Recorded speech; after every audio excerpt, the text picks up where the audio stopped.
एक समय की बात है, रामानंद और कबीर में आश्रम में बैठे थे और बच्चे भी बैठे थे। श्राद्ध का दिन चल रहा था। रामानंद ने कहा, सभी लोग अपने पुरखों को भोजन करा रहे हैं, हम भी अपने पुरखों को भोजन कराएंगे। बच्चों से कहा, कल तुम्हें चीनी लेके आना है। किसी बच्चे से कहा, तुमको चावल लेके आना है। और कबीर से कहा, ये कबीर, आपको दूध लेके आना है। कबीर ने कहा, गुरुजी, दूध आएगा तो क्या होगा?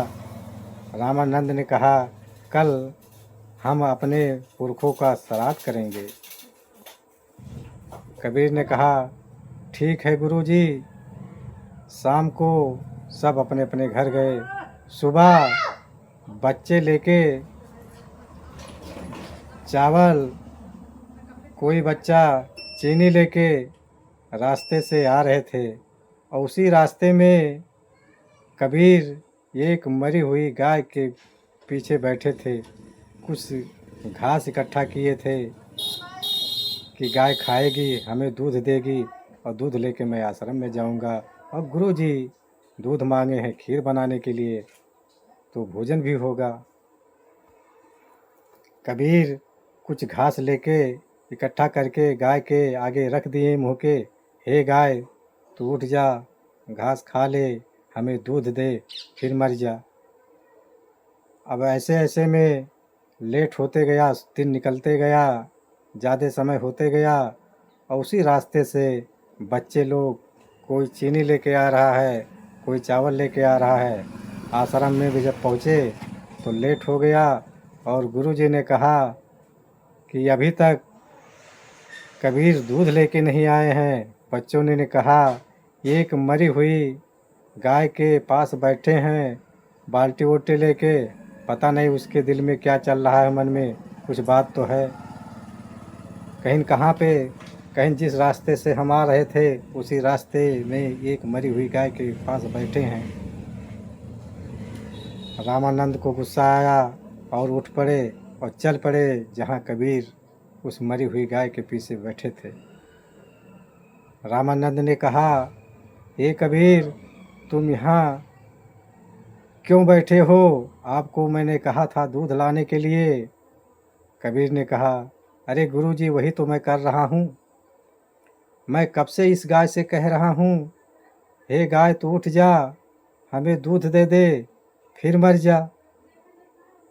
रामानंद ने कहा, कबीर, जो मरा हुआ गाय ये ना कभी उठेगी ना ये दूध देगी। कबीर ने कहा, गुरुजी, जब तक ये दूध देगी नहीं तब तक मैं यहाँ से जाऊँगा नहीं, और जब तक दूध देगी नहीं तब तक खीर कैसे बनेगा?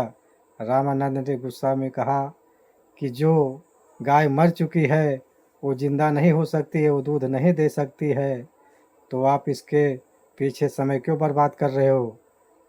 कबीर ने कहा, जब तक ये दूध देगी नहीं तब तक मैं यहाँ से जाऊँगा नहीं। रामानंद बड़े चिंतित में पड़ गए। कहें, ये कबीर, तुम एकदम मूर्ख हो। जो मर गया वो कभी जिंदा नहीं होगा और ना कभी वो दूध देगा। आप समय के व्यर्थ क्यों बर्बाद कर रहे हो? कबीर ने कहा कि जब तक ये गाय हमें दूध देगी नहीं तब तक मैं जाऊंगा नहीं। रामानंद ने कहा, कबीर, ये मरी हुई गाय कभी जिंदा नहीं होंगे और ना ये दूध देंगे। आप समय को क्यों व्यर्थ कर रहे हो? कबीर ने कहा, गुरुजी, अभी तो ये जल्दी मरी है, अभी ज़्यादा ज़्यादा 1-2 घंटे हुए हैं मरे, ये क्यों नहीं दूध देगी? और जब तक घास खाएगी नहीं, दूध देगी नहीं, मैं यहाँ से जाऊँगा नहीं। रामानंद ने कहा, 2-4 घंटे पहले मरी हो, चाहे 10 मिनट भी मरी हो, ये ना दूध दे सकती है ना ये घास दे सकती है। ये आप समय बर्बाद मत कीजिए। कबीर ने कहा, नहीं गुरुजी, जब तक ये दूध देगी नहीं तब तक मैं जाऊंगा नहीं। और जब दूध देगी नहीं तो खीर कैसे बनेगा?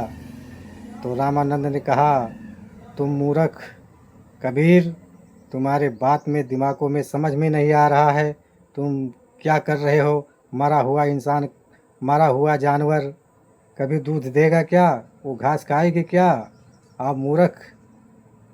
गुरुजी, अगर 2-4 मिनट पहले गाय मरी हो तो 4 घंटा पहले मरी हो, जो मेरे सामने है वो दूध दे नहीं सकती, तो आप बताइए, आपके मरे हुए पुरखें कितने बरसों बीत गए, किसी के पास हड्डी का ढेर का पता नहीं, वो खीर आके कैसे खा सकती हैं? अगर वो खीर आके खा सकते हैं तो ये गाय उठकर भी दूध दे सकती है। अगर ये दूध भी नहीं दे सकती तो आपके मरे हुए पुरखों खीर कैसे खा सकती हैं?